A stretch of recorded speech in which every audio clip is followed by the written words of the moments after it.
name is Ashley J. To her left, we have. You got your boy Chuck checking in, man. Collectively, we are The Hangout. Man, what's going on, guys? New week. Yep, Lit yep. Mondays. Lit Mondays. We got a good topic that we want to talk How about. about we call today Lit Inspirational Monday? What? Like that?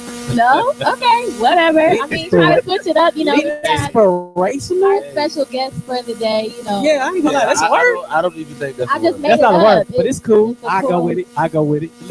What? Lit Inspirational. Lit inspirational. Lit Inspirational. Okay, we can go with it. We can go with it. That's a tough truth. I'm gonna leave that up to you. I tried. Y'all ain't trying to come up with nothing. I mean, we came up with Lit Mondays. Yeah. I mean, it was gonna still be good, even when we have, the guests that we have coming in earlier. But we're gonna go with Ashley J. Hashtag Lit Inspirational. Yup. Lit Inspirational Mondays. Okay. I can't Point it. That's all I mean. Okay, it's stand by Ashley J. Nobody else from No Days Off. It's stand by Ashley. But again, man, we are back, man. It's a wonderful week, man.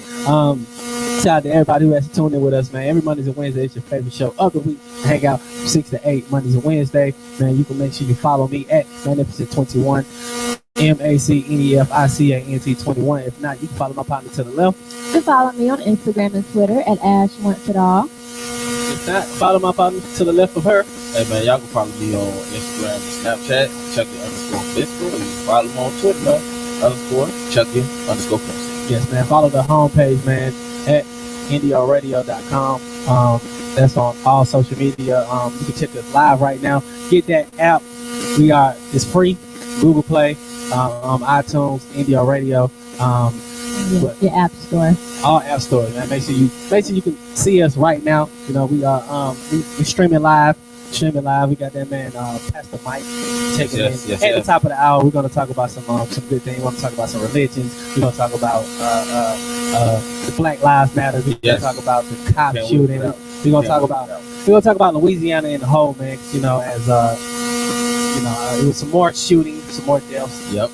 In Louisiana this past weekend. So I really want to talk about some of that, incidents or whatever going down with that. But that's gonna be something that I want to talk about. What about you guys? There are some very interesting things going on social media. Aside from all of the chaos that's just going on in the world, it's going to end up on social media. But we got some juicy Kim K news for y'all today. Shout out to Kim K. I really hope you're gonna say what I think you're gonna say. Most likely, Okay. yeah. Shit's crazy. Shout out to that L that somebody's about to take. Oh Lord. I mean, I really want to say it's probably gonna be like the next biggest L, the Micheal of That's probably a bigger L. I feel like. I don't know. I think Micheal is probably still the biggest L. I don't even know what y'all talking about. It got real. Yeah, it got last night. So It went down. I can't wait. I want to say shout out to Kim, man. Cause you got a Savage. yeah, you got a good one on your team, man. Savage on his You hand. got a good one on your team, man. What about you, Chucky? Hey man, you already know what I'm coming at y'all with, man. No, you don't already know. Gotta push that back up. Let's rewind that back. But now, you gonna find out. Atlanta Mayor Kasim Reed. Mhm. He met with a bunch of Black Lives Matter protesters. So I'm excited to talk about that because the type of platforms we've been generating lately. I'm liking the direction it's going in. You know what I'm saying? Aside from that, the ESPYs was last week on the 13th, July 13th. Yeah. So LeBron, Melo, Chris Paul, Dwayne Wade, man. You know what I'm saying? They took a stance on the violence around the world. So I definitely want to talk about that. Mm-hmm. Yeah, but amongst other news, I'm gonna feed it to y'all during kicking it with Chucky. Okay. So we're gonna really get into this Black Power movement that we got going on, man. You know what I'm saying? So for those, we got y'all. Make sure y'all keep it locked right now, man. We're gonna have our DJ Spencer shit. Till then, it's the Hangout Radio Show. As per usual, it's 6:15. You know what time it is. It's time for the social circle. Now the his and hers. Yes. Make sure you gotta put that emphasis in. Please. It's T-Mac and Ashley J with the social circle. Okay. So we gonna start this thing off. First of all, I told y'all. Ask me what I told y'all. What you tell us? told y'all this Pokemon. Look, now I feel like I can't curse because we got Pastor Mike in the building today. Hey, man. Yeah. Look, man, Pastor Mike, can you step out for a minute? You step out for. We good, man. We're trying to be civilized right now. I'm gonna do my best. But look, I told y'all this Pokemon stuff was dangerous. Didn't I say it? You did. Let me tell y'all what happened. Now you got 2 Florida teenagers almost got their car shot up. Did have their car shot at and almost got shot up by a homeowner who thought they were trying to rob him. Wow. So a noise. This is reported by the Orlando Sentinel. This happened in West Palm. Noise woke the homeowner up out of his sleep. He goes through the window, sees the white car, sitting in front of his house. So he goes up to the car, and he hears the young man talking about, did you get something? Did you get anything? They're playing Pokemon Go. They're talking about the Pokemon, but what would you think if you heard a noise, saw a car outside the window, and they talk about, did you get anything? These folks trying to rob my house. Right. So he, pulls out his gun and he aims it at him, and they speed off, and he, pop a couple shots at him. I would have did the same thing. Man, These 2 young men could have been killed over Pokemon Go. Like, what is going? I told y'all. This is basically a message for Chucky and Big Bro. You niggas would die. You guys would die if y'all keep playing this Pokemon Go. Man, look. My thing is the kids. Like, the kids don't know no better. They're gonna go up to somebody's door and like, hey, can I get a Pokemon? But it need to be in the app where you don't have to go in somebody's yard. They need to not have this app, period. Nah, they need to it's not always in nobody's yard. It could just be while you walking on the sidewalk. It's just you're not even looking where you walking while you playing the game. You be done walking the street, got hit by a car. It's just too much risk. I think this app needs to be deleted. They should have thought this through a little bit better. I think y'all need to dead that app. Yeah, I'm not here for it. Shout out to the young men. They're safe, so that's good. Thank you. Amen. By the way, Pokemon Go officially has more users than Twitter. Twitter, that's been around for years. Pokemon Go, just like what? It must be that serious. I don't see what is it so compelling or appealing about? Yeah, matter of fact, yeah, Chucky, yeah. I mean, go ahead. Growing up, man, I was an avid fan of the Pokemon. So to be able to go, virtually catch a Pokemon, I think it's pretty dope.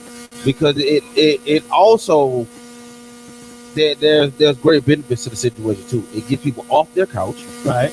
You have to walk and hatch your legs so that you're getting your exercise or whatever like that. But I mean, what I'm saying?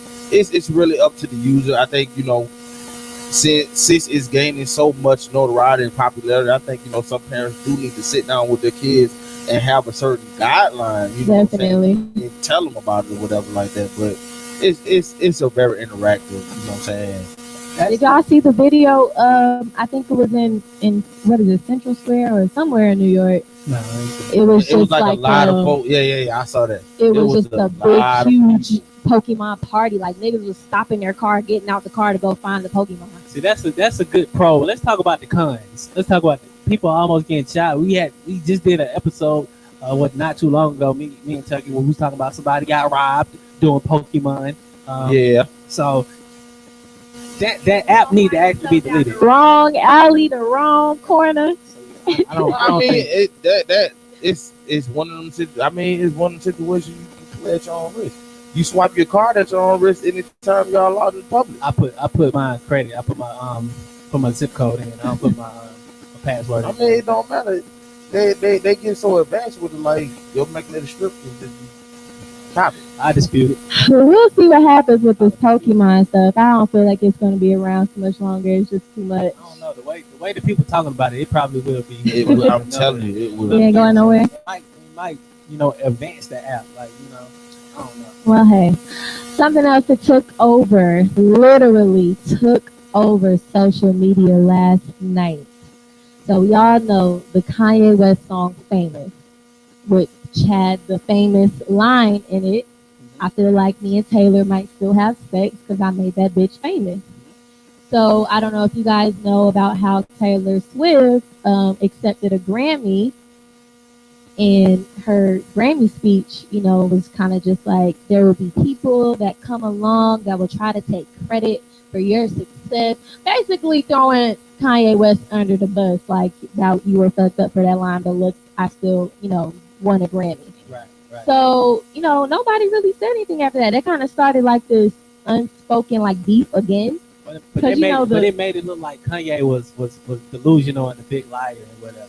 Right, because he said, like, she said she was okay with the line. Right. But of course, there was no proof. Right.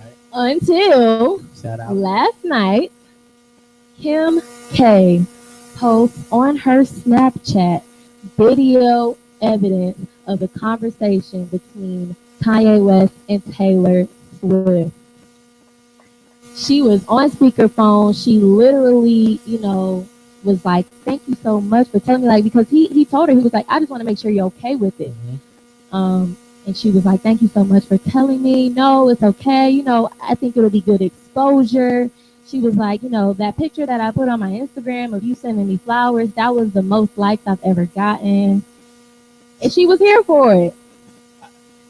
I'm just glad that the truth finally came to light. You know what I'm saying? So we can stop making Kanye look like a crazy bad man or whatever. And all of Taylor's friends were jumping in. Selena Gomez was like, y'all need to use your voices for something that matters. Everybody starts dragging her, of course. Taylor tries to respond and post on her Instagram, I never agreed to be called a bitch. I didn't hear that line. I didn't hear the song before she said I didn't hear the song before he released it. He really, like, the phone call only showed him saying I feel like me and Taylor might still have sex. Of course, he probably did say the rest of the line, but that was what the video showed. But then people went on to say, like, Taylor had that response written out beforehand, because if you see the response on her Instagram, you go on Instagram at Taylor Swift, and it shows, how when you make a note for iPhone users, you make a note, and on the top left corner it says note. But in her top left corner, it says search. So that means she had to go and search through her phone for the note that she had already written. That's too much. So I don't know. I mean, look, these Twitter folks is serious about this thing. They will find whatever it is they need to find, and they're going to find the truth. So I'm trying to figure out, like, where's the L that y'all were talking about? Because Taylor Swift made it seem like Kanye was so bad for putting this line out about her, and she didn't know, but she knew the whole time and agreed to the line. Right. She played. She, like, when she accepted. She tried to make Kanye look bad. She made it seem like, he's doing the same thing he did when he came up and took the right, because all of this stemmed from when he came and took the mic from her first acceptance speech when she got Video of the Year. And so it just kept going. And with the line, it seemed like, oh, he's adding fuel to the fire. But no, Taylor, you knew about it the whole time. And everybody's saying Kim K is such a savage because she sat on this. Like, you knew. Y'all knew the whole time that Taylor knew. Exactly. So, I mean, that's why I said Kanye got him a good one with that one. 'Cause, you know what I'm saying? I'm just saying, like, how, like, you got to have, like, support from your woman. Definitely. That's all it was. Kim Kardashian is definitely 100% for her man. And that's what's up. You're going to do whatever it takes. Exactly. So, Taylor Swift, I think she got the second biggest L of the year. Definitely. Next to Meek. I don't think it was next to Meek L worthy. Not that big. Because I'm saying, like, she played the victim on national TV, and now we got, like, how we say, like, the internet never loses. It shows her accepting the line of him saying, like, I'm about to put this line in my song, right? You know what I'm saying? And she goes back to say, hey, you can't let people weigh you down, and you tarnishing this man's name in front of millions of people, like, she threw this man's name in the mud. You know what I'm saying? On I understand. So I think. And you knew about it. You were lying. She's a liar. She got the biggest That's crazy. She just got caught in the lie. That's all it is. Yeah, she got caught in the lie, so that's an L. That's an L. Yeah. You got caught and exposed. See, man, what you got for us for his version of the Social Circle? Okay. His version of the Social Circle. I got some news I want to talk to you about. Got some Killer Mike news. Killer Mike effort, was to allow all um, basically black residents to actually move their money into black banks. So apparently he did. Coming with it. Within the 5 days of him actually announcing that, Citizen Trust Bank in Atlanta had raised over $800,000 in their bank. I'm with it. Since he did that. Since he actually came out and said that we need to actually move our money to the black bank. So within 5 days, $800,000 has been raised. But he said that his goal is to get to $100 million. So let's go. I think it's measurable, being that 800 million people, $800,000. Yeah. You know what I'm saying, within 5 days. So you know what I'm saying, 200 more. That's pretty reasonable. I haven't moved mine yet. I'm actually thinking about mine this upcoming weekend. So I know I will eventually too. I think that's a pretty big step for us as a people. I mean, why not? It should have been happening. People have been trying to get us to do that. So shout out to Killer Mike for actually, being the one to kind of push everybody in that direction a little more. Right. Killer Mike got that stamp, man. You know what I'm saying? I'm with everything about what he said, because I actually went back and watched the whole interview. Like it was a real powerful interview. You know what I'm saying? Like you could tell Killer Mike is just not doing it just because or just for the publicity. He's actually like a force to be reckoned with behind this movement. Yeah. And you know what I'm saying? Like I like him at the head of this movement, especially with that move. My money will be moving. Yes. So I mean, you can already tell that he was trying to get change. Then that a lot of the violence has been happening, the protests and everything has been happening. So $800,000 in 5 days is actually pretty good. So if you have not moved your money to a black bank, it's time to get it. Yeah. So everybody that's in this room, it's time to actually go and get us a black Citizen Trust. That's the one I know. Come on, man. Come on, Rico. That's not a bank. Rico. That's not. Well, see, this is what I be talking about. See. Okay, well, we not. You ain't got the power stick in your mouth. You don't need to talk. Anyway, moving along, man. We got some little Boosie news, man. Boosie Badass gave his opinion on more of the cop shooting that has happened in the Baton Rouge area. Basically, he opened up and said that if the cops that basically killed Alton Sterling, if they're not prosecuted, basically he's saying that the community is going to basically this is going to be an eye for an eye. So it's basically saying like, it's going to be more killing, which it has. I guess it was three more cops was killed, 7 more was shot this past weekend. So he basically saying like, if the judicial system is not finally, apprehending these cops, you know what I'm saying, it's going to be time where there's going to be more killing. Gonna do it. Right. It's going to be more killing. It's going to be more shooting. It's going to be more looting. It's going to be more violence. So, basically just giving his take on it. I just want to know what you guys feel. Do you feel what he said was actually, worthy of basically being said? Being that, I know you don't want to see other people die, especially, even though it is cops, whether it's cops, black, white, Latino, whatever. Do you feel like that was a good? I mean, everybody's entitled to an opinion. You know what I'm saying? Just because these people are celebrities and in the public eye, like they're human. It's a lot of people probably sitting in this room and sitting at home who feel the same way. You know what I'm saying? So I feel like you don't have a say in how people react to being oppressed. Sometimes the reaction is violent. After you walk with your hands up for so long, it's going to be the point of time where somebody want to pick a damn gun up and start shooting back. Not saying it's me, but I'm saying, I'm not saying that that's what I feel is the right thing to do. I don't think that that's the right thing to do, but I'm saying that I understand those who think that way. I understand why people are thinking that way. People feel hopeless. They feel helpless. What else? You know what I'm saying? If that's your brother, your son, I can't control how you react to when something like that happens to your people. I understand, but I mean, I still feel like more killing is just not the answer. Yeah. I mean, maybe people who are in the public eye have an obligation to watch what they say a little more. But I mean, I'm sorry. Okay, go ahead. Here's my stand on the situation. I think him being of a person of his stature, he has the type of platform. Right. You can go ahead on and push for that piece. I think he could have said that in a better way.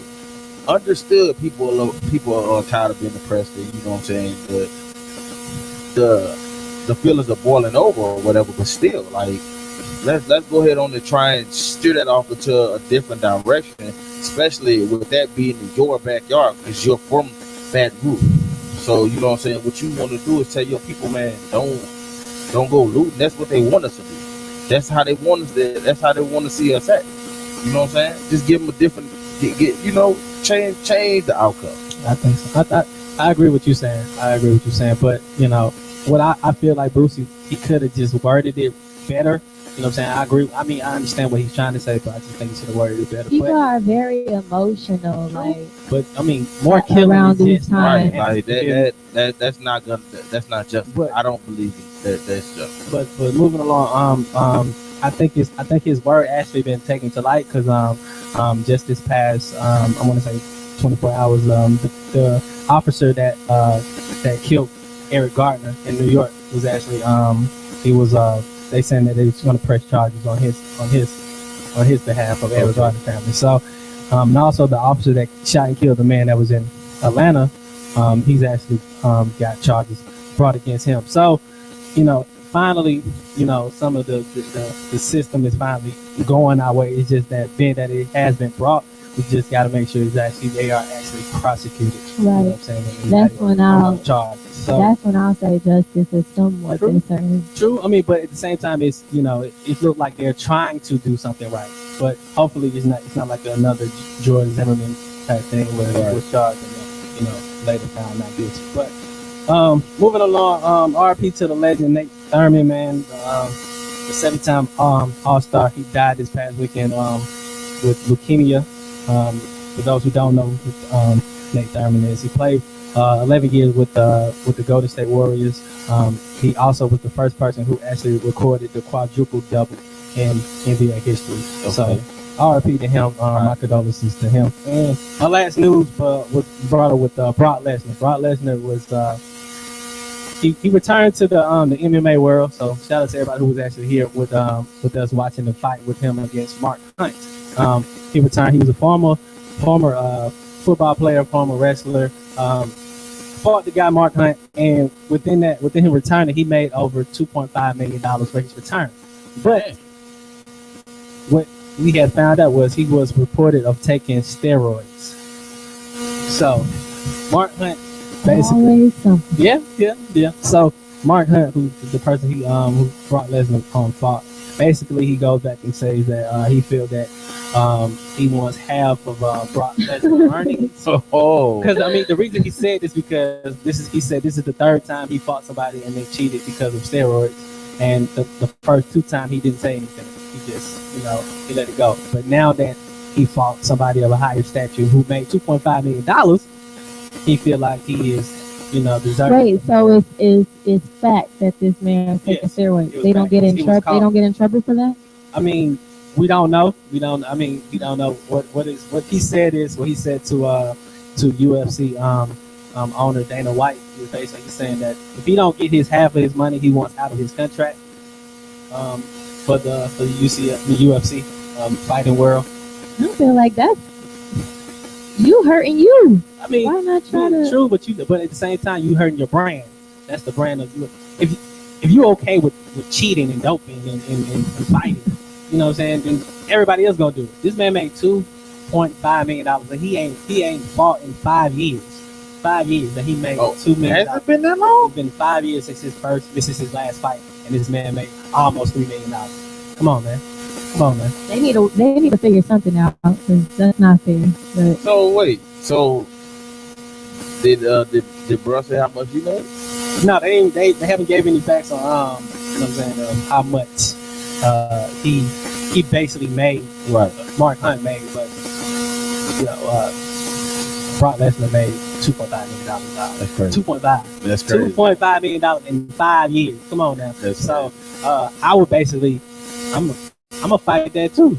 I'm gonna need half of what he got. If not, then you know what I'm saying. I'm gonna try to ask out of my contract as well. And also that's gonna lead to more people saying they don't want to come to that establishment, and you're not gonna make no money off nobody. True that.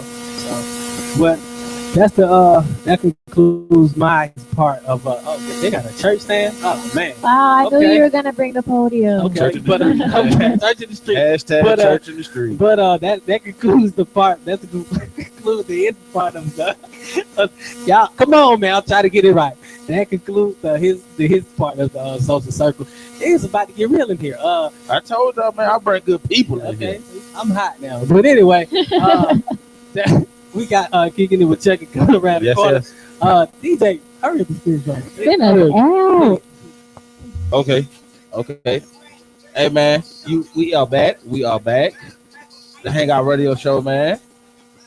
What's going on, people? Got a little, get a little energy going on. We let you talk.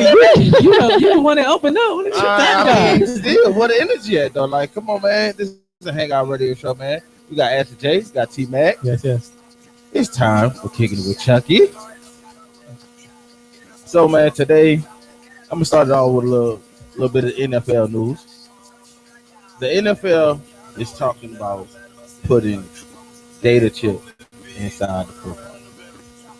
What? They're talking about putting micro-sized chips inside of the football to improve on location as far as like what the ball is during the goal line stand or in critical moments or whatever, because the human eye is sometimes it's just not good. So Too much. They just want to improve or whatnot. Too much. I mean, It works fine without a chip before. If it ain't broke. I mean, I don't know. I don't know what to say. Like, why are they putting chips and stuff? Like, you putting chips in people now. Yeah, that's what I thought he was I gonna say. That we had to put it in the no players or chips. something. Then I really would raise the eyebrow like, No. on? I don't think the world is going in that direction. They got I chips. said It just is. yet. They got chips already. But I mean, I don't know what country it is, but it's a lady that's she had a chip in her her wrist or whatever. She could get in the door of her company. Oh, I saw that video, man. So yeah, they already got the chip. I don't believe in. I don't believe in it. But You don't believe it? It's going on. It's happening. Video. but the video didn't show the actual chip get put inside of her. Okay. I So how saw she that get through the video. door? How she get through the door? I mean, look, man. Continue your. Anywho, straddling right on along. They're talking about dropping them, having this happen during the 2016 season in all 4 preseason games and every Thursday night. So they're talking about putting this in pretty soon or whatnot. I'm all for trying to improve, the game or whatever, but I'm not with the chip. I don't know. I just feel like when you go to adding technology into like a sport like that, it just leaves too much room for cheating and all kind of other crazy stuff. Like I don't know. It just seemed like too much. But even with that, with the chip, like, are they going to go back to like looking at more instant replays or what? I think that would slow the game down if they do. Right. I'm not with that. Them games are very long. That's gonna be stupid. I think The that's football game.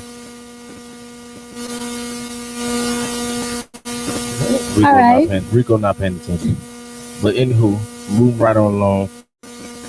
The ESPYs just happened. And July 13th, the ESPYs aired.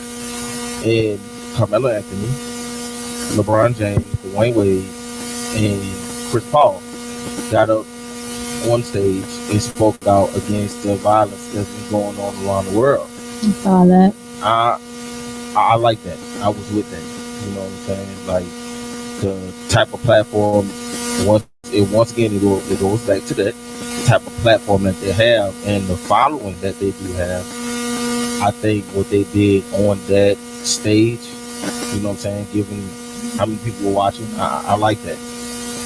I mean, I actually agree with you with that. We actually need athletes and because we don't have J.C. Jackson and then Al Sharpton and all them no more. So it's finally time that we have like athletes around our age and everything to actually finally stand up and voice their opinion about the way that they pushed it out was Carmelo was talking about the picture with Jim Brown, Kareem Abdul-Jabbar, and Muhammad Ali, and it was one other athlete. I know don't know the picture offhand, but it was 4 pioneers, in the athlete industry, athletic industry. So I like what they did, and on that stage. That was really good for me to speak out and do what they need to do. Well, shout out to LeBron because I'm not really a fan. I feel like I just don't really know if I like him like as a person. I feel like he just comes off kind of arrogant sometimes, kind of jerk, like a jerk a little bit sometimes. She holds some real sports grudges, man. I'm just saying, but that kind of made me look. That kind of made me look at him in a different light because they say like Michael Jordan, like he never really speaks out on Black people issues and stuff like that, and I kind of like compare them when it comes to like personality and stuff like that. So that's one thing that I could say that LeBron has done that Jordan hasn't. Why do you feel like he's I don't know. It's just his attitude, like the certain stuff that he says sometimes. It's just you get off of vibes, like what you say? We need power sticks, sticks, chaos. Yes, please. Power sticks. So make sure we can hear you now. We got DJ C Chaos in the building. Yes, hottest DJ in the city. But yeah, I'm just still going off like, how do you feel like he, I don't really like LeBron. You think he's the most humble person in the world? Like, come on, let's be for real. Not to say that he is, but I'm just, Well, okay. No, I said, have you made $600 million? No. Were you like highly sought after at 17 years old? No. So you wouldn't know why his attitude like that. Okay, but that's he got a lot to be proud about. He's just proud. You can be proud and be humble. I'm humble, but people mistake me all the time. But I don't think it's mistaken with him. Like whatever. Y'all got it. I don't know. I'm just saying. Just what I'm trying to say. Like, I like LeBron. Yeah, I do. I like. I just don't like his fans because I think they're just. Yes, they are the worst. Overly fanatic, but as far as like a public speaker, a public somebody who just goes out there and try to stand up. Yeah, basically just stand up for the Black people and causes like that. I admire that. Right. Either way, he gets points for that. So shout out to Cord, the production manager. He is actually tuned in, man. You know what I'm saying? He said MJ's asshole, man. Yeah. I agree. No. As a person. I agree. Have y'all met these people? Have y'all actually met Nobody has met. Okay, so how can y'all basically just form an assumption and saying, "Oh, I think this person's a dick" if you never met them? There's interviews. You don't know none of them. No, I hate to say I feel like these people never talk. Like, we get to know they're in the public eye. We get to know them. You only get to see what media show you. What I'm saying is, I'm a fan of Kobe Bryant, and he have not once said anything about Black Lives Matter. You think I'm gonna go out to be like, well, Kobe's an asshole because he didn't speak about the Black Lives Matter? My mama ain't saying anything about Black Lives Matter. What, you think I'm gonna hate my mama? Like, I don't understand. I didn't like him for that reason. I just say he comes off as a jerk sometimes, and he's kind of arrogant and cocky. But I'm just saying, what made you come up with that assumption? From what I've seen of him publicly speaking. Cord going ham with him, man. Cord said he did meet MJ. Cord said he did meet MJ, but they basically took to the stage to call out other athletes and use their platform to give back to the community more and do actually just get out and be more hands-on in the community and with the world. So I like what they did, man. It's all for them. We need more males to actually stand up. We had more females stand up for the cause than we did with males. Like, we had the Minnesota Lynx female, they stood up for the thing. With the t-shirt. With the t-shirt. You see how the Minnesota cops left the game because of that. You seen Serena when she won her Wimbledon the Grand Slam. Yeah. She won that and she stood up and did the fix with her winning. So we need more males to actually stand up as opposed to just the women. So shout out to the Black women and shout out to the 4 gentlemen that actually stood up. Even LeBron dickish self. What's up, D-Will? This Rico, I don't know what Ash is talking about, but this Rico, the real production manager. I don't know what Cord talking about. But I hear y'all speaking about this LeBron and the SDs and all that. Um, my question to you is, other than them, publicly, saying that they're with the movement, like, um, are they going to start investing in some of these black owned companies since that's what everybody doing now? Because again, I think what the first phase of it was marching and getting out here in the street,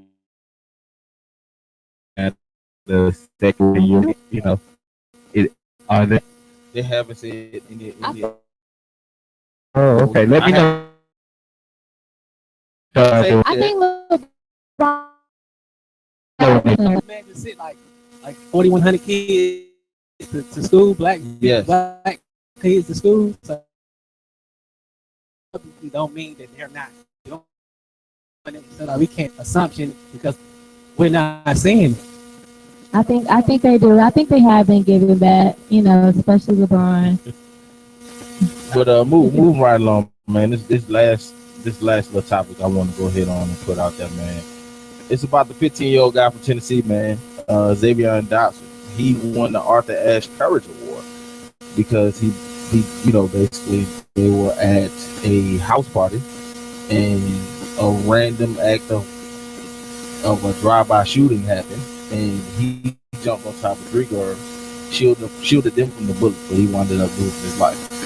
Yeah. Right. So yeah, he was only 15 years old. Exactly, 15. What? To give his life, to give his 3 females that that you see every day at school, but to actually lay down and give your life. No, they guarantee if they put the story in the media, they'll find a way to be like troubled black teen loses his life. It was in the media. This happened December 17th to January 17th. It happened. Yeah, it happened last year. He really, like you say, he saved the 2 girls, so he wanted to and also Sports Center did a full coverage story of his life and how he grew up and where he grew up and he played football. He played football for Fulton Falcons. Yeah, Fulton Falcons. A high school in Tennessee. I'm with that. Like, ultimate act of courage right there, man. It was exactly. For it to be you giving your life for a lot of people will say they'll give their life for somebody, but when it comes down to it, would you give your life for somebody? I don't know. I can't call that. Just say me, you, and Chucky out there, and some people was about to kill me. Would you jump in front of me? You jump in front of the gun? Look at her. She took too long. She won't do it. I wouldn't use my words. I would try to lie. Exactly. I would do something. I don't know if I would jump in front of the gun. It's cool. I wouldn't do it for you neither. I ain't gonna lie. I didn't say I wanted her to say it. You took too long. You was like, chill out there. I would, probably try to talk the shooter down. He gonna shoot you. Ain't no talking. Ain't no. Who? You're not a negotiator. You're not gonna be, hey guy, don't shoot T-Mac. Shoot you. I'm gonna kill T-Mac for having a female jumping front. You know what I'm saying? So, but ignorant, once he shoot you, I'm running. You ignorant, man. That's been kicking it with Chuck, man. Top of the hour, man. We got Pastor Mike that's gonna be sitting down with us, church in the streets, and talking to us. Yes, man. Church. Topic of the day. The topic of the day also is religion. Is it doing more? Is it helping more? Doing more harm? So we'll talk to Pastor Mike about that, church in the streets and everything. So DJ, you gonna pay some bills? Bring me out. The Hangout. Right now, it's the top of the hour, man. We have Pastor Mike in the house. Yes, sir. Inspirational Mondays. That's a word that actually just made up. Yeah. Man. Shout out to you. Look nice today, man. Thank you. Very nice. I tried. I see. Rough though, but I tried. See, man. Welcome. Want to welcome you to the show, man. Yes, man. Welcome to the show. Yes. I'm glad to be here. This is my first time finally meeting you face to face, but I've heard many things about you, man. From Big Bro. But What's going on, man? Tell the people about your church in the street. Oh man, church in the streets. Church in the streets is something that God gave me to do, right? But watch this.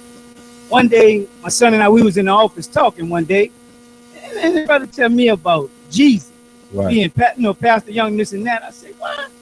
And he was telling me about, Jesus, Album Church in the streets, right? So I'm like, well, hold up, wait. So Jesus just know about the streets. But I'm a pastor who comes from the streets. Right. So I might as well do church in the streets, because I'm going to give you the church and I'm going to give you the streets. And I'm going to give you the church in the streets way. Okay. Church in the streets. Okay. Why don't you tell the people a little bit about you and what you do? When did you actually become a preacher? True story. Of course. Come on, everybody. It's 100% on the Hangout now. I was in Ashland, Kentucky, federal prison, right? And there was a bishop on the compound. Not me and bothering me about the ministry. So I say, look, man, I'm good. I'm doing 11 years. I'm not worrying about like that. As time went on, license, and I became a minister while incarcerated. So tell us a little bit about your life before you became a preacher, and what made you decide to make that step. Before. Come on, man. My mother and my grandmother would tell me just pray. Keep praying. God gonna get you out of jail. Just keep praying. I'm doing 11 years. So I went to trial. Let me say that I went to trial. So I'm fighting the appeal, and it took me like 2 years or something. And then I had got a letter back from the appeal court, appellate court, telling me that the decision was affirmed. In other words, I have to do this time. So, mama saying keep praying, grandmother keep saying praying. I took that Bible and threw it. Don't tell me about no God. I don't want to hear about no God, because what they told me was going to happen, it didn't happen like that. So I don't want to hear nothing about no God. So as time went on, I began to look at my locker, because that's where my Bible was. And I said, well, God, I want to get to know you for who you are. Not what grandmother say, not what mother say, but for who you are. So, and I began to read and study my Bible, and that's when I got with the bishop, and then I got my ministry license, and the whole shit. Okay. You say you did 11 years in jail? Why was you incarcerated? Drug trafficking. Jesus. Was that out there in Louisiana? So you was born and raised in Algiers? Yeah, born and raised in Algiers. Okay. Louisiana. Stand up. We had Ruger Red out here. From, yes. Shout out to him. Shout out to Ruger Red. But being that you are, I'm sorry to cut you off, but being that you are a pastor, can you tell me what are some of the weaknesses that you feel a pastor has? A weakness that a pastor has? Yes. He's compassionate. Mm-hmm. Well, let me say me, because I'm not about to speak for no other pastor. I'm going to speak for me.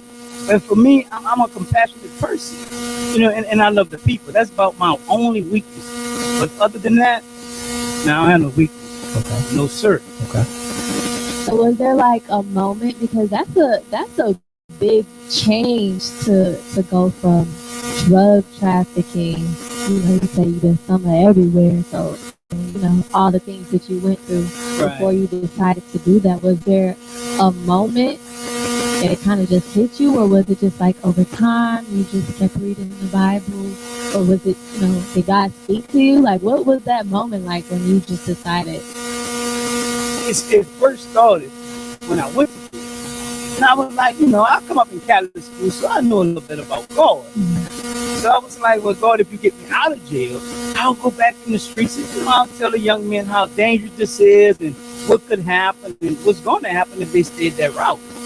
But, of course I didn't get out. But at the time, I believed that I wasn't fully prepared for what I was vowing to God that I would go through. Mm-hmm. So in the process of time, I began to read. I began to study. That's how the change came. What steps did you have to take in order to make that move and become a pastor? Well, become a pastor, that took place once I was on the streets. But while I was incarcerated, I began to teach the other brothers in jail about God. I mean, because in prison, that's all we have. That's all the faith we have. That's all the hope we have. That's all the belief we have. And we have one another. So, and me being that strong brother and knowing the Bible, I was able to teach other brothers, you know, because every day you're going to deal with something, and every day you're going to go through something in there. So, I'm sorry, you know what I'm saying? I cut you off, T-Mac. So, with Church in the Street, man, you know, what you doing there? Like, what's your personal message behind Church in the Street? Personal message behind Church in the Street is that in this day and time, so many people are falling away from the church. Mm-hmm. So many people are leaving the church. So many people don't even want to go to church. So okay, God said, well, since they're not coming and they're leaving, take the church to them. Mm-hmm. Because the people in the streets are no different from the people in the church. Okay. Because we are the church. I have to make that clear. I'm not telling you to leave the church. Right. But I'm just going after the people who's not attending the church. Right. And I have no problem with going to the people. Hey. What do you think is the reason that so many people shy away from church? Yes, that was going to be my next question. Tired. I mean, you tell me. So a seed. Every Sunday, so a seed. I can sow the seed for 10 years. After 10 years, I'm still. What do you want me to do now? I don't have no more money. I'm tired and nothing happening. What I'm supposed to do? Just keep praying. Just keep having faith. And this day and time, people don't want to hear that. They need a word. They need to have a relationship with God. And that's what Church in the Streets is about. Teaching the people to have a relationship with God, their own personal relationship. I like what Grandma was talking about and what Mama talking about, because you already know that didn't work for me. I did 11 whole years. So let me ask you this, you know, because I go back and forth with people and whatnot, you know what I'm saying? And like you said, you bring the church to the streets. Do you believe that you have to go to the church house to get this word? Like I feel as if you can get the word. I don't have to be inside the church house. You know, the Bible, but the Bible says, this was Jesus' words. Okay. Greater works have I done. He wasn't talking about the quality of it, but he was talking about the quantity of it. You'll be able to do those works. And we have all types of social media that can reach the people. Mm-hmm. So you don't have to go to the church. I mean, but it's good, because it's good to be around other believers. Mm-hmm. You don't have to. But that's choice. That's your choice. So how long have you been doing Church in the Street? Believe it or not, I just started Church in the Street this January. How you feel? Same year for you. What's that been since you started Church in the Street? Well, after going through all the, you know, being laughed at and talked about, because now the people are beginning to understand, because it was new and different. And it was more radical, and you know, people in this day and time, they don't want the truth. They say they want the truth, they don't want the truth. And bringing the truth to them, you have to be ready. So, with what you're saying, you know, the laughs and being turned down and message, would that be? I don't know about it. What the God just wouldn't just tell you, like, just keep. But see, that's the beauty of it. That's my language. Mm-hmm. You know, in New Orleans we have second line. Yes. I'm going to the second line. We have Super Sunday. I'm going to Super Sunday. I'm going wherever the people are, and whoever don't like that, their business. Because we need to hear all. And wherever I have to go to give it to you, I'm gonna give it to you. Because I know you're gonna listen. Okay. So have you been able to like bring anybody like, you know, that wasn't really into the church before? Have you ever been able to kind of turn somebody around a lot of times? Yes. That's cool. Especially the young men. You know, my thing is, if you always sitting around smoking weed, I'm not gonna tell you to stop smoking weed, because I don't want to hear that about the law and this and that. Smoking but I'm gonna still tell you about God. Let them not worry about you with them guns. I need to tell you about God. Because one thing I know about, you respect the streets gonna show you respect. So I'm coming in a respectable manner. Plus, I once was them, so I know how to deal. So I don't have those problems. What do you say to those who don't go to church because of the things that go on inside the church that are sometimes positive?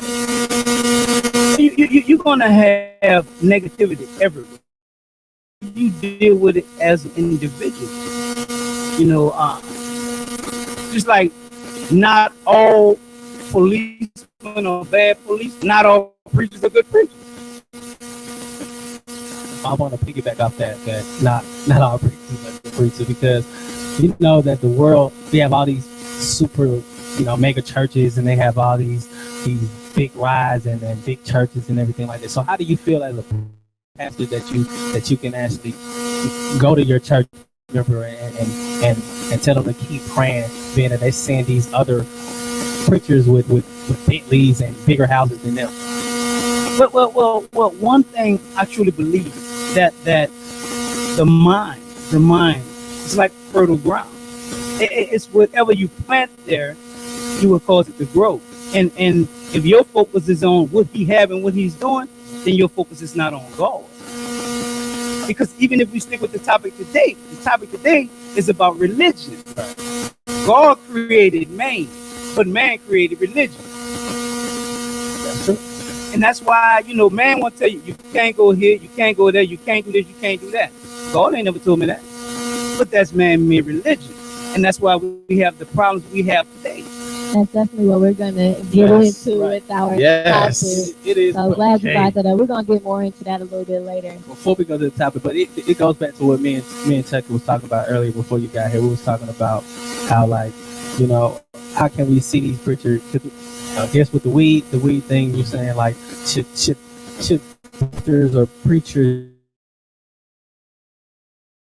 be trying to see how do we see these pastors? How we, I guess, you're supposed to be is.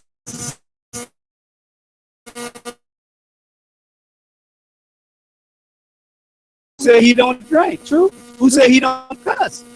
Who don't say he do a lot of things, right? But he make us believe he don't do that.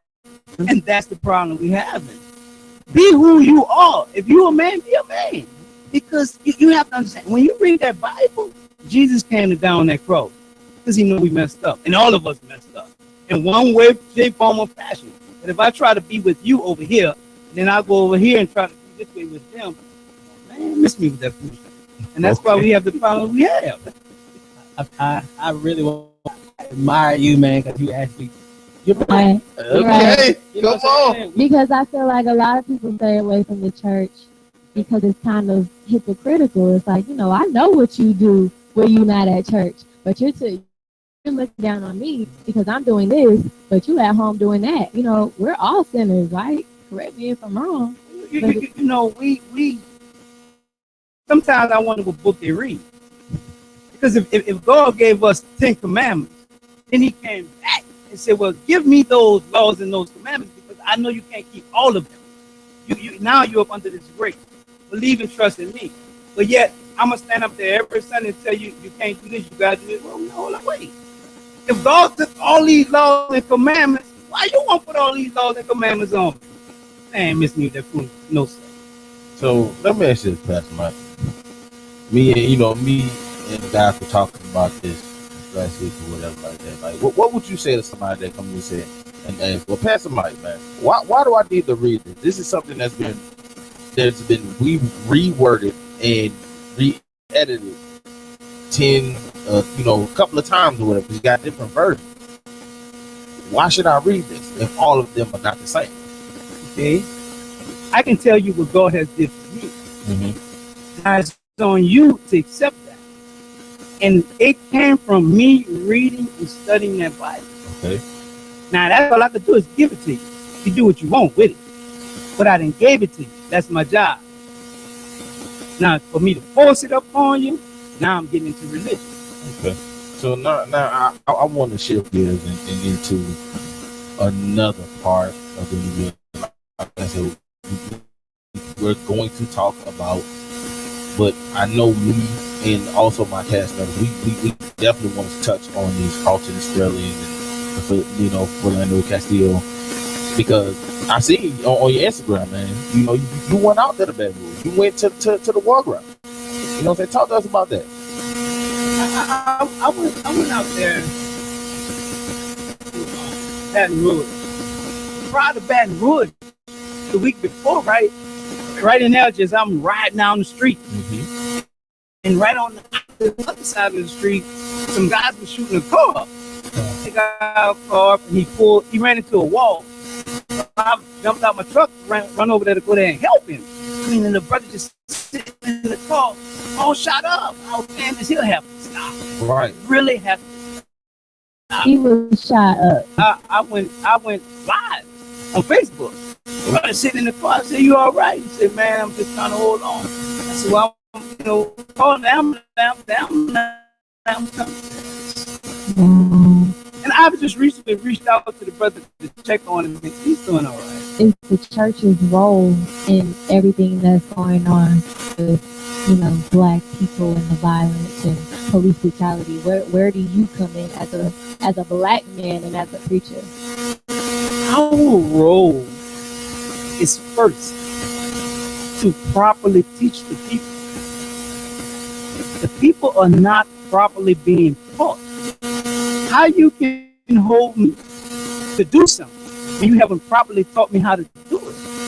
You've told me everything not to do. But what have you told me to do? Exactly. We know what not to do. So do we know to do it? As far as like how was the whole church in the streets thing out there in Baton Rouge? Why? Because you went out there like right after it happened. Yeah, I went down there to be a supporter with Church in the Streets because, as I say, Church in the Streets is new. And I want to introduce Church in the Streets everywhere I go, supporting that, be in the streets, because the people are the church. And the people need to know that they are the church. So we went up there to Baton Rouge to be supportive of the people and had some real nice conversation. At one time, the brothers were jumping around and I jumped in there with them, and oh man, it was amazing. I want to know, I saw your video on your Instagram about a man who was about to run in front of a car and try to kill himself. Yes. What's some of the craziest things that you've experienced doing church in the street so far? This brother was standing in the middle of the street. And so I asked the lady at the window, why he was standing, and the lady said because, he wanted something to eat. So he said if we didn't give him something, he was going to stand in the middle of the street to kill himself. I said, really? Wow. I called him out of the street and he was at the window. And I just told the lady, basically, give him whatever he wants. I mean, come on. And I had to go drop someone off. By the time I came back, the manager had called the police for him and he was gone. But I wanted to sit there and really talk to him. Have you had any other crazy experiences like that so far? That's a lot. That's about the probably the craziest, yeah. Other than that, everything's been, normal street activity. Right. But we gotta switch gears. We're gonna come back to to you, Pastor Mike. We're gonna touch on that topic that we talked about with the religion. Is you're doing more help than harm, or harm than help, should I say? But right now we're gonna have to pay some bills. We're gonna let our DJ spin something. We're gonna come right back with you. All right. I think we should just get it too. Well, we that's up to. Okay. Pastor Mike had the opportunity to get it. It was acting, but it kind of wasn't because it wasn't acting. It was real. It's real. Right. We talk a lot about Black Lives Matter, and so I was trying to just bring the focus back on young men, black men, killing other young black men. I mean, because that's where the focus needs to be. Because I mean, the Black Lives and all of that, all that's good. But at the same time, the church in the streets, I prefer to stay focused with all of these young men killing them. So the movie was called that which I do, that I do. That Right. what I want to do, I don't. But what I don't want to do, I always do. Because it's a war going on in our minds. We wrestle every day. We want to do what's right, but it's easy to do. College student, you have to go to class every day. That's hard. But then you have another young man just rather chill out and smoke weed and do whatever. That's easy. It's hard to do what's right. It's easy to do what's wrong. Where can the people go and watch that short film? They can that go you played in? Michael Matthews' Facebook page. Okay. Michael Matthews. And dropping in that ministry Facebook page. Okay. I couldn't put it on Snapchat. I Snapchat, Twitter.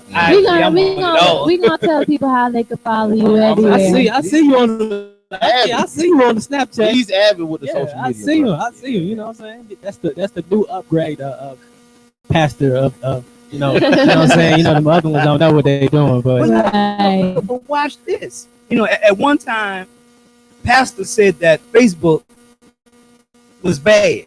Right. Don't go to Facebook. Stay off of Facebook. Mhm. But that's where I built the merchant. Okay. But now today, just about every bishop and pastor is on Facebook going live. Right. See, but you want the people to follow you. But you told me at one time it wasn't doing what you told me that once wasn't good.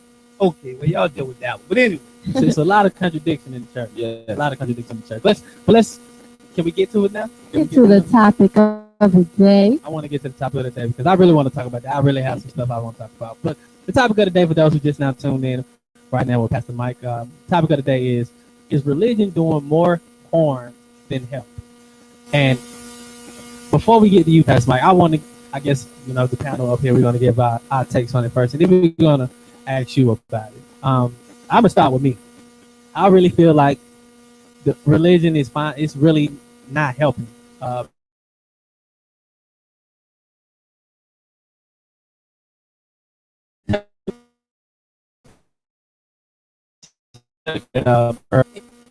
It's just too much the drinking. Like it says, Your body. you drink. You can drink, but drink in moderation. But then it also goes and says your body is a temple. And you're not supposed to mark your body up with of God, like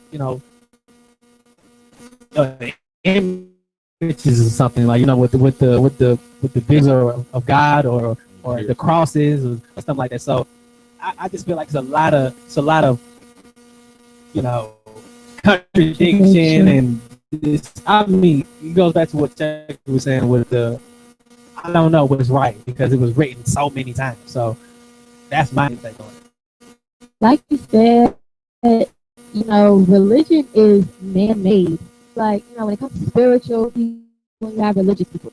I don't think you have to be religious in order to be spiritual, be one with God, to know God and have a relationship with God. And when it comes to religion, there's so many different sectors. It's like you got Christianity, then you have all of these different types of Christianity. And it's like just so many different religions that really, at the end of the day, they're kind of all saying the same thing. They all have that golden rule: do unto others as you want. I just feel like God over that one. Yeah, I just feel like without all the technicalities and it's a division. It's just another division of people. And like you said, it's man-made, and I really truly trust something that's man-made. Evils that are going on because of man. And me, is it doing hands on that path? You know what I'm saying? The head of that church, because you have a lot that does a lot for does things for the community just for the show, instead of doing it for the result of, you know what I'm saying, trying to now we about this earlier with the basketball players and all that.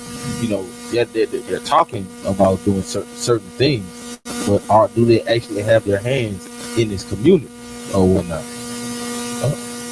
Oh, we good? All right, we still good. I don't. I'm trying to see the pure in the situation, but all I can see is just how religion is sometimes upon or not. That's why I like your approach with the whole church in the street. You come from both angles, so you know how it is or whatnot. But that's just really my take or whatnot. So Okay. During my years of incarceration, I read and studied that Bible. So you can't not tell me nothing about that Bible. And one time, one of the Muslim brothers, Imani, he was the teacher, and he was telling me that the Bible contradicts itself. I say, you show me one contradiction, just one contradictory in the Bible, and I will join your religion. He couldn't do that. So the Bible is not contradictory. Man is contradictory. It's the way people interpret it. You know what I'm saying? Man is contradicting. And that's why you need to get to know the Bible. You need to get to know God for yourself. You know, because I'm going to teach and preach what I like. I may not like this over here. So I don't want to talk about that. I'm going to be against that. And that's why with Church in the Streets, I'm everywhere. I'm not going to just be on this one side or on that one side. God was on everybody's side. So I don't want to be biased this way or that way. So I just stay neutral. I'm going to teach you about God. I'm going to teach you about God. That way we all learn about God. We have a relationship with God. Now, as far as the thing with different religions, the book of James talks about religion. And it says that true religion is the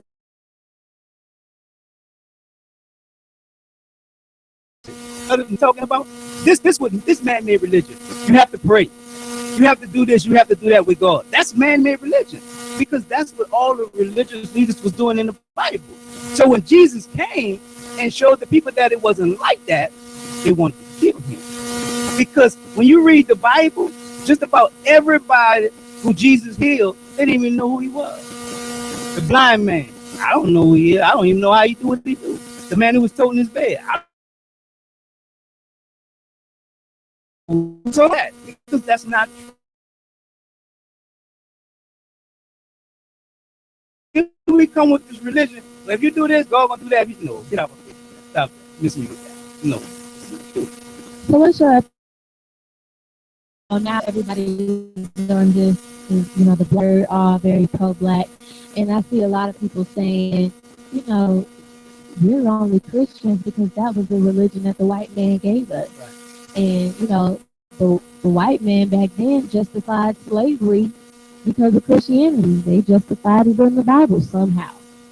So what do you say to those people who feel like that's why I'm not going to take part of this religion?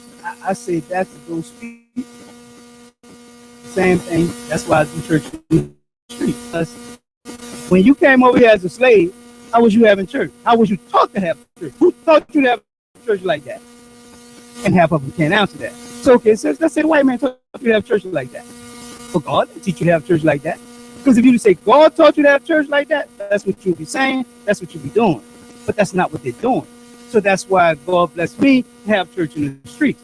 That way I don't have to listen to what man talking about. You have to know. I'm going to listen to God. Because if you ask me, Master taught y'all have a church like that. And that's why y'all having church like that. And that's why y'all having the problems that y'all have. Make sure you guys call in, join the conversation. Is religion doing more harm than help? If you guys are listening on the NDO radio app, you can just go ahead and go in that right corner. As Chucky likes to remind us every week, you can go in that top right corner and just click that I, and you can call straight from the app. Or you can call 404-482-1623. Still don't know the number. We gotta get you to know that number. Yeah. I wanna ask another question to you, Pastor Mike.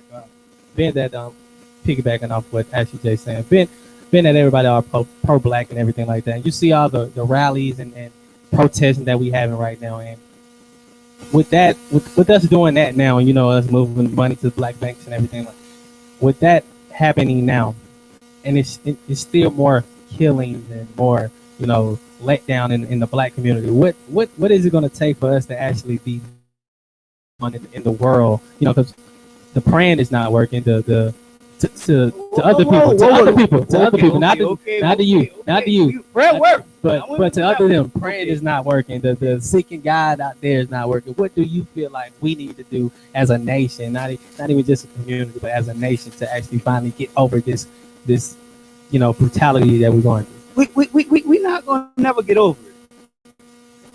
Going to get over it. I believe Tony Braxton said the best in the song. And the love should have brought your ass home. She said that the whole relationship was built on a lie. Everything about us being in America was built on a lie.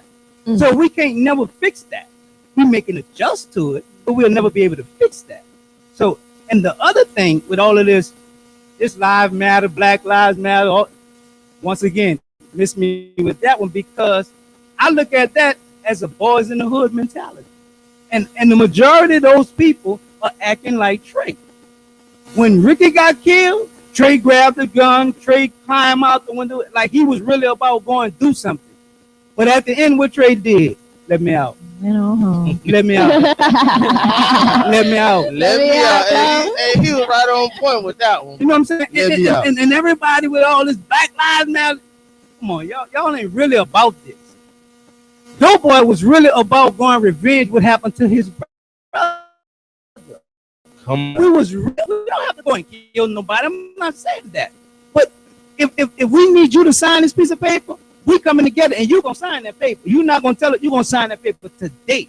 But no, let me out. They're not really about that. All of those, and that's the problem we have. Everybody who's screaming about that, they're not really about that. They have a Trey mentality. Speaking of that. Okay. Yeah. No. Speaking of that. Oh, okay. Go away. Okay, go ahead. You know, my man T, what you put that like that, you know what I'm saying, kind of dumbing it down. My man T Man said something. He hopes that we're not just a movement type. This isn't just a movement type situation. You know, I mean, he said. I said not just in the spare of the moment. Yeah, there we go. My bad. I worded that wrong. I do apologize, T Man. Thank you for correcting me. But say that again. I hope that this is not a spare in the moment type movement with the Black Lives Matter event, that we had all these killings with the Alton Sterling, with the Philando, with even back with the Trayvon Martins and Giovanni Gray, all these black people. I hope it's just not just in the moment type of thing. I want it to be actually something that we can say, hey, it's finally time to stand up and get equality for us as black people in the world. We need to stand up. But watch this. Even in the movie WA, Ice Cube ain't just go in the booth and write that song. He got tired of what the police was doing. So he wrote the song, Bump the Police.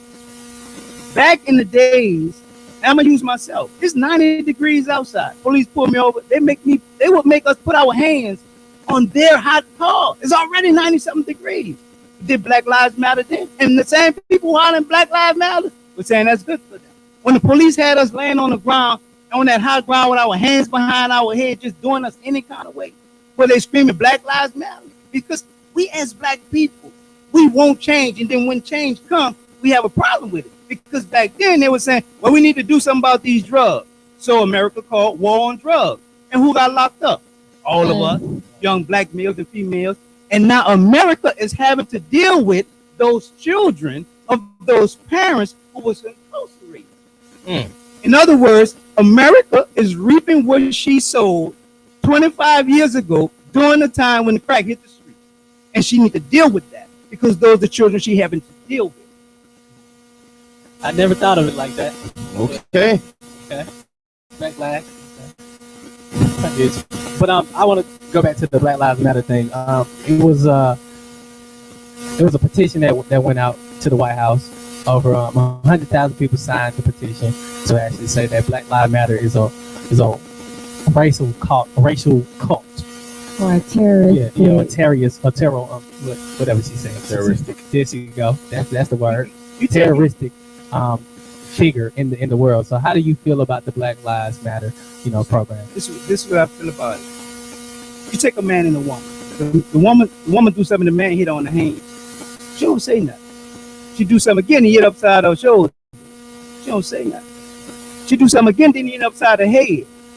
Then you ask, what happened to her? Oh, he killed her. That's what we're dealing with today. When they first hit you on your hand, you should have dealt with it then. When they hit you on your shoulder, you should have dealt with it. Now they dead and you want to deal with it? Now they dead and you want to deal with it? Come on, man. We should have been dealing with these things. Okay, but it's not too late now. But if we're going to come together and deal with it, let's come together and let's deal with it. All that talking? No, we're not about to do all that talking. We don't need to be committing no violence. We need to put God first, and we need to sit down and we need to do something. Don't tell me you're going to do something and you're not going to do it. So let me ask you this part, Pastor Mike. A lot of people feel like, most people miss the point because a lot of people arguing that we need to control what's going on in the community. First address the black on black crime before we start talking about Black Lives Matter. When this other person kills, of a different race, kills our brother or sister or whatnot. But my question to you is the point really about attacking those who are supposed to serve and protect, or does it really have to start within the community and we have to end this black on black crime? It has to start with every individual mindset. You carry a gun every day and you train in the streets. The law and rule is in the streets. If you pull it out, you better use it. So if you pulled it out, you already know you got to use it. Mm-hmm. And in Baton Rouge, he pulled it out and he used it. And now they want to say that it wasn't murder. He's using some self-defense.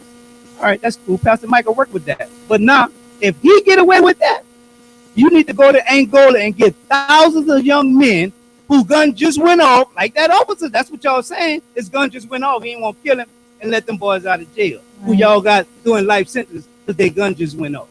Because if it's good for him, it's good for them. That's y'all law. That's y'all rule. That's what y'all saying. That's the thing. When we kill each other, there's no question that we're going to pay the consequences. If a police officer kills an unarmed person, whether or not we know what happened, they just automatically get off most times. And that's the problem. But I want to kind of bring it back to, our topic. If there's people, struggling with, do I want to be a part of a religion? How would you bring them, make them see that we do need religion? We don't need religion. Okay. We don't need religion. We need to have a relationship with God. Because only God can direct an individual path. I can't tell you to go this way or that way. That's God's job. I can't tell you to do this or that. That's God's job. Because if God wants you to stop walking today, He know how to do that. That's His job. So once people begin to teach people to have a relationship with God and have an understanding of God for themselves, it won't be no need for the controversy, because that's what religion do.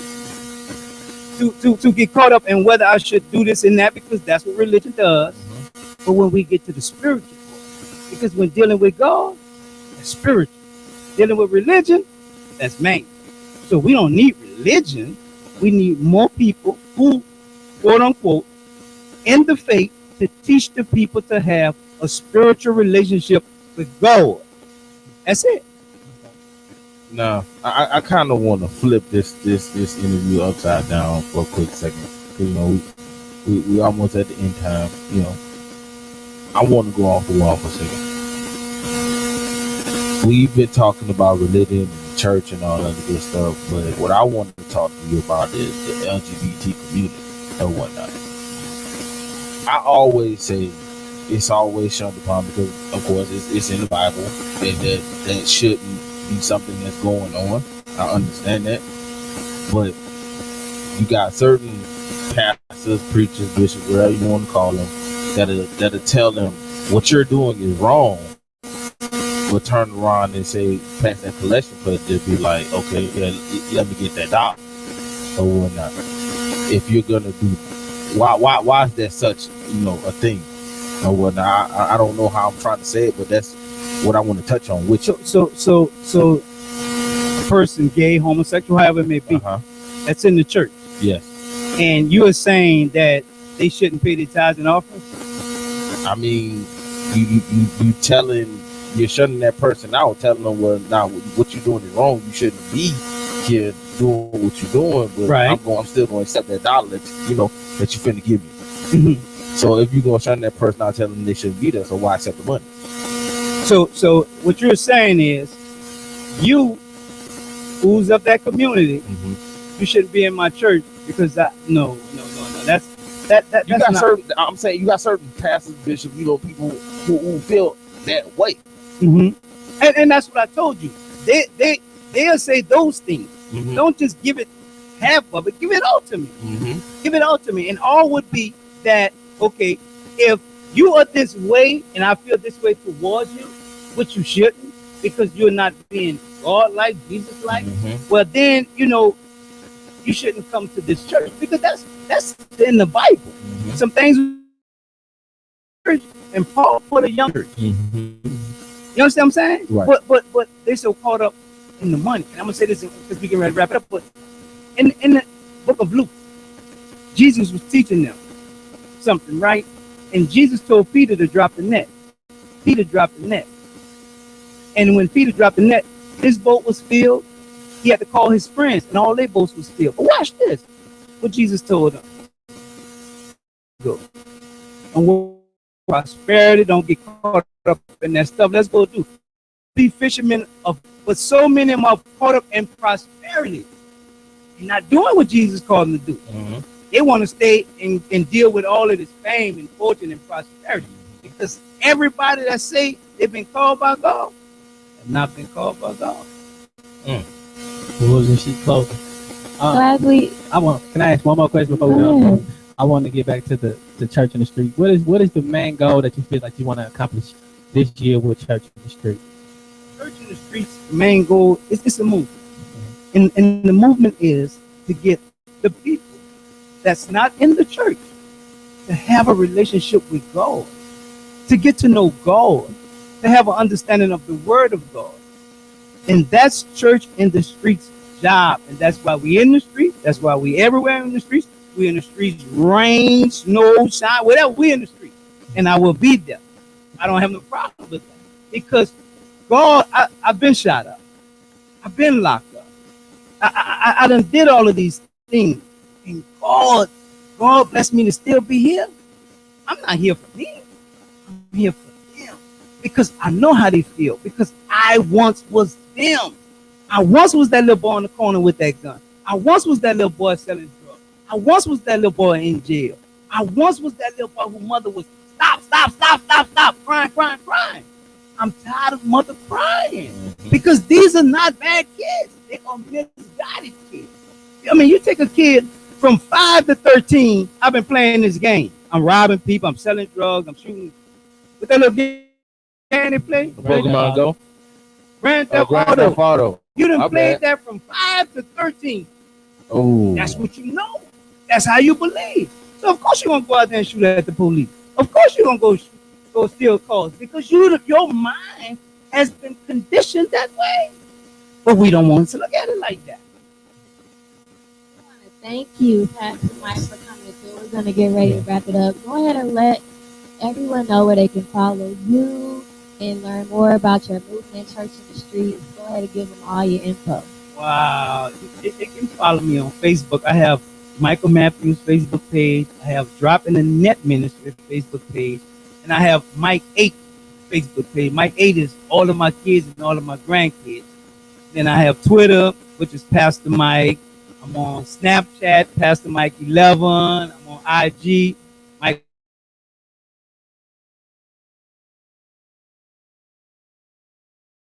Those are the last 3 numbers that we use to let you know what state you was arrested in. So I still represent that 434. Interesting. which is the state of Louisiana. You know, 095 was Baton Rouge, 077 was Texas. But I can't never lose that number because it was because of that number my life changed. Okay, I like that. Here for it. So before we give our shout outs or whatever like that, what I want you to do, Pastor Mike, you know what I'm saying? Just give us something from church in the street that you want our listeners to grab our listeners' face. You know, can I use Jeezy? I want to use Young Jeezy. Can I use Young Jeezy? Because that's where I get church in the streets from him. Jeezy sings about what the people in the streets is saying. So I listen to Jeezy. I listen to Yo God. I listen to those guys. And just imagine when Moses went up into the mountain, if God would have turned his back on Moses. Because Moses was going to tell God, but the people were saying, but God already knew. And God gave Moses what? The 10 Commandments to go bring back to the people. And that's what church in the streets is doing. I'm listening to all of those guys because they're telling me what the streets are saying. And church in the streets want to give them that message to go give to the masses because they have these platforms. They have these stages where they can do that. Such as the guys on the streets who call themselves healers. Because I don't want them to do is get killed. I don't want them to do going to jail. So I sit with them and I talk with them my personal experience of how God has changed my life. And that's church in the streets job. We on the streets every day, all day, to help the people change their lives, that they may come to know God for themselves. Go ahead, T-Mac, kick it off. I want to give my shout out. Shout out to the Louisiana coming in the building tonight, man. Shout out to him, Hi Cam. Shout out to Baruga Red out there. I just want to thank you, Pastor Mike, for coming through, you know, and sharing your light on the Black Lives Matters. You know, shout out to No Days Off team. Just shout out to God. Shout out to God. You know what I'm saying? Shout out to God. Shout out to God. But, that's my He shout out. deserved it. Go ahead, Ashley. Definitely does. I want to thank you, Pastor Mike, for coming through and, you know, sharing some words of wisdom and enlightenment and all that good stuff. I really appreciate it. I think it was a great show. I think so too. Yes. Pretty interesting. That's all I got. Y'all can follow me, of course. Oh, yeah. You didn't give your Follow me at Magnificent21. I spend it every show. Go ahead. You guys can follow me on Instagram and Twitter at Ash Wants It All. I'm gonna go ahead on and give my Instagram because I got a little message I want to tell the panel. You know what I'm saying? Everybody in the room or whatever. So y'all follow me on Instagram and Snapchat, Chucky_Finster. You can follow me, you can come and talk to me on Twitter at _Chucky_Finster. So you know I already know I have to give my shout out to Triple K's, Kylie, KJ, Kinsley. My baby girl's on the way home, y'all. Oh, We have to go through the situation that is called nesting, where you care for the child for 24 hours, and after that, you know, they kind of monitor you for those 24 hours, and then they'll tell you if the baby they will be discharged. But they're talking about as early as Thursday. So life, like you know, what I'm saying, life is on the way up. You know, I've been kind of down there, like that. So life is on the way up. But shout out to Pastor Mike, man. Like I said, this is my first time meeting you face to face. It has been a pleasure.